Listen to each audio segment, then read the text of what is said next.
అన్నదాత రైతు లేనిదే రాజ్యం లేదని చెప్పి అనేక ఊకదప్పుడు ఉపన్యాసాలు ఇచ్చినటువంటి నరేంద్ర మోడీ గారు ఇవాళ రైతు వ్యతిరేక 3 చట్టాలు తీసుకొస్తే పెద్ద ఎత్తున రైతులు ఢిల్లీలో ఆందోళన చేస్తే వాళ్ళకు రాతపూర్వకంగా ఒప్పందం ఇచ్చి నేను రైతుల డిమాండ్ను అంగీకరిస్తున్నాము, అమలు చేస్తామని చెప్పి ఇప్పటి వరకు అమలు చేయకుండా నాంచుతూ తిరిగి రైతులు ఎస్కేఎంఎస్ ఆధ్వర్యంలో పెద్ద ఎత్తున ఆందోళన చేస్తూ ఉంటే వారి మీద లాఠీ చార్జ్ చేయడం కానీ వారి మీద తుపాకీ కాల్పులు కాల్చడం కానీ దానివల్ల అనేక మంది రైతులు మరణించడం కానీ ఇవన్నీ భారతదేశంలో జరుగుతున్నటువంటి నిత్యాకృత్యమైన అయిపోయింది.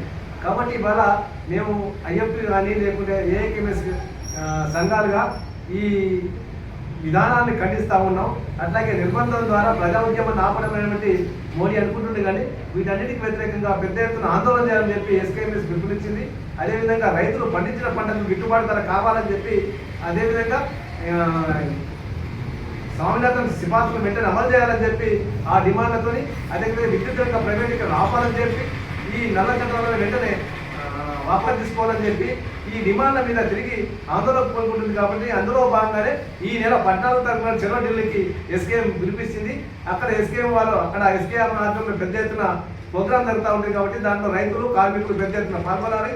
అదే రోజు అదే రోజు కూడా ఇక్కడ జిల్లా కేంద్రంలో కూడా ఎస్కేఎంఎస్ ఆధ్వర్యంలో పెద్ద ఎత్తున ధర్నా కార్యక్రమం ఉంటుందని చెప్పి తెలియజేస్తా ఉన్నాం. కాబట్టి ఈ యొక్క కార్యక్రమంలో కూడా రైతులు కార్మికులు అన్ని ప్రజా సంఘాలు పాల్గొనాల్సిందిగా ఐఎఫ్పి తరఫున ఏకేఎంఎస్ తరఫున విజ్ఞప్తి చేస్తా ఉన్నాం. వ్యవసాయ రంగాన్ని కార్పొరేటర్లకు అప్పచెప్పాలని చెప్పి దేశానికే తిండి పెట్టే రైతుల పరిస్థితి అగమ్యగోచరంగా తయారు కావడానికి వ్యవసాయ రంగాన్ని బలిపీఠం మీదకి తీసుకెళ్లాలని చెప్పి చూస్తే మోడీ ప్రభుత్వ విధానాలకు వ్యతిరేకంగా ఇలా పంజాబ్ హర్యానా రైతులు పెద్ద ఎత్తున ఢిల్లీలో ఆందోళన చేస్తూ ఉన్నారు. గతంలో ఏదైతే ప్రధానమంత్రి మోడీ గారు 3 రైతు వ్యతిరేక చట్టాలను రద్దు చేస్తామని చెప్పి హామీ ఇచ్చారు. కానీ ఈనాడు ఆ హామీను మర్చిపోయి మళ్ళీ దాన్ని తిరిగి వాటిని పునరావృతం చేయాలని చెప్పి చూస్తూ ఉన్నాడు.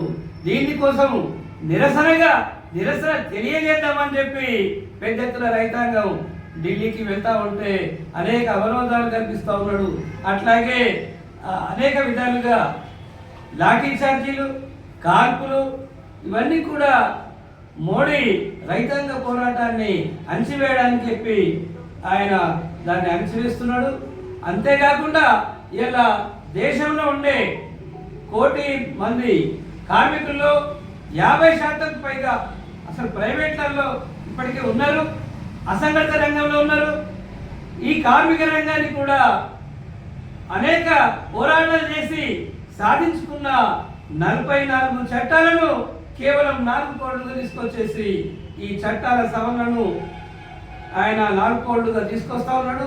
దీన్ని వెంటనే రద్దు చేయాలని చెప్పి, అట్లాగే పోరాటంలో ఉన్న రైతాంగం మీద అక్రమంగా బనాయించిన కేసులన్నింటినీ రద్దు చేయాలని, అలాగే ఒక రైతు మరణించాడు, ఇప్పటికీ ఆయన కుటుంబానికి అన్ని విధాల ప్రభుత్వం సహాయాన్ని అందజేయాలని చెప్పి, ఇప్పటికైనా మోడీ ప్రభుత్వం తన మొండి వైఖరిని వదిలిపెట్టేసి కార్మిక వ్యతిరేక రైతాంగ వ్యతిరేక విధానాలను మానుకోవాలని, లేనట్లయితే చరిత్రలో ఇప్పటికే అనేక మంది చెత్త కుప్పలకి విసిరివేయబడ్డారు.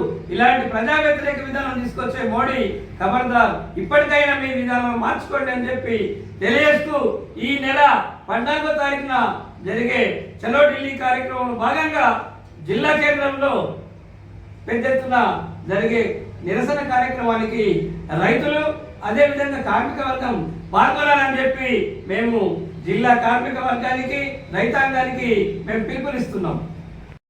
ఎప్పటికప్పుడు వార్తలను వీక్షించేందుకు Q9 న్యూస్ ని సబ్స్క్రైబ్ చేసుకోండి, లైక్ చేయండి, షేర్ చేయండి. విలువైన సమాచారాన్ని ముందుగా మీరే తెలుసుకునేందుకు బెల్ బటన్ ని క్లిక్ చేయండి.